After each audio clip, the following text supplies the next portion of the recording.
हाय दोस्तों, कैसे आप लोग। मैं उम्मीद करता हूँ आप लोग ठीक होंगे। ये बंदा सऊदी अरब के मक्का में काम कर रहा था, यानी हरम शरीफ के अंदर जो बिल्ला दिन का प्रोजेक्ट चलता है ना, उसी में काम कर रहा था। ये बंदा छुट्टी में घर आया। सिवान का बंदा है, ठीक है। सिवान बिहार का रहने वाला था।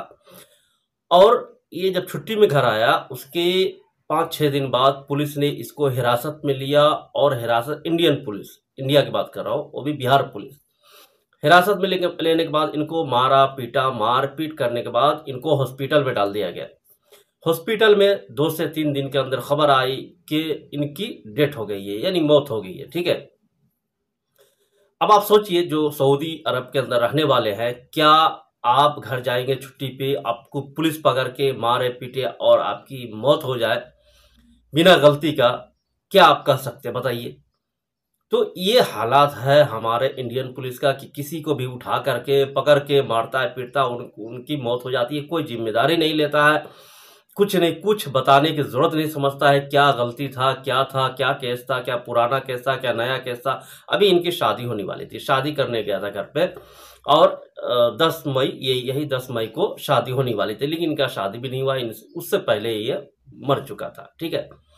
तो बताइए कैसे, यानी कोई अगर आप, ठीक है, उसने कोई गलती किया है तो उस पर केस होगा, मुकदमा होगा, वो लड़ेगा। उसके बाद में जो भी फैसला आएगा उस पर देखेगा कोर्ट क्या करना है नहीं करना है। लेकिन उससे पहले मार पीट के मार देना किसी बंदे को, वो भी सऊदी अरब में काम कर रहा है, उसका क्या गलती रहा होगा मुझे नहीं लगता। हो सकता है आपस में कहीं झगड़ा हुआ होगा, क्योंकि इसके ऊपर ज़्यादा खबर नहीं है। इतनी सी खबर है कि भाई इन्हें मारा पीटा गया है और इनकी मौत हो गई है। अगर मान लीजिए कोई बड़ा कांड कर रहा है तो उसका कोर्ट है, फैसला करेगा। वो बंदा एनआरआई है, किसी भी एनआरआई को आप उठा करके जेल में डाल दीजिएगा और मार पीट करके मार दीजिएगा, ये तो गलत हो जाएगा ना। तो ये हालात है इंडियन पुलिस का, हमारे यहाँ पुलिस जो है उसकी ये हालात है, ठीक है। आते हैं दूसरी खबर पे दोस्तों।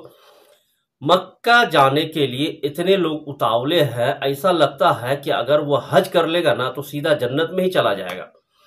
अब बताइए, ये बंदा लोग, ये एम्बुलेंस लेकर के जा रहा था, इंडिया का बंदा है, एम्बुलेंस से जा रहा था हज करने के लिए। क्या लगता आपको, ये हज करेगा तो सीधा जन्नत में चला जाएगा?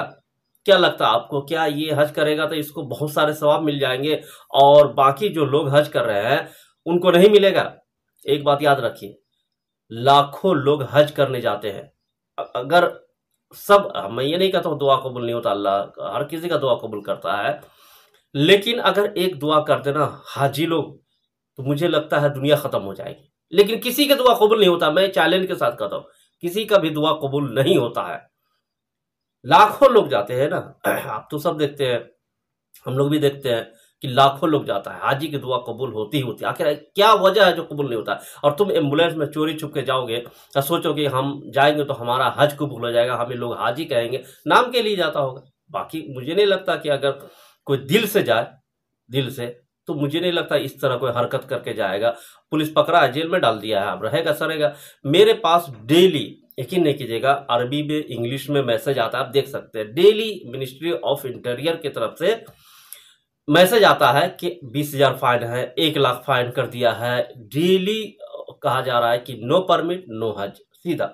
अब देख सकते हैं हैशटैग चल रहा है, बाज़ाब्ते यहाँ के जो पुलिस वाला है वो हैशटैग चला रहा है कि नहीं है परमिट, नो परमिट नो हज, ठीक है। तो ये सारी चीज करता है, हरकत कर रहा है लोग हज करने के लिए। ऐसा लगता है कि वो हज करके सीधा जन्नत में ही चला जाएगा, ऐसा कुछ नहीं है। हज कबूल होगा नहीं होगा गारंटी नहीं है, ठीक है। लाखों लोग हज करते हैं, आखिर क्या वजह है जिसकी किसी का दुआ कबूल नहीं होता है? हज करके आने के बाद भी उसकी दुआ कबूल नहीं होता है, क्या वजह है सोच सकते हैं आप। तो ये जरूरी नहीं मेरे दोस्तों कि आप चोरी छुप के जाएंगे तो आपका हज कबूल हो जाएगा और आप हाजी कहलाएंगे। हाँ, हाजी तो कहला सकते हो, लेकिन हज कबूल होगा नहीं होगा ये अल्लाह के हाथ में, ठीक है ना।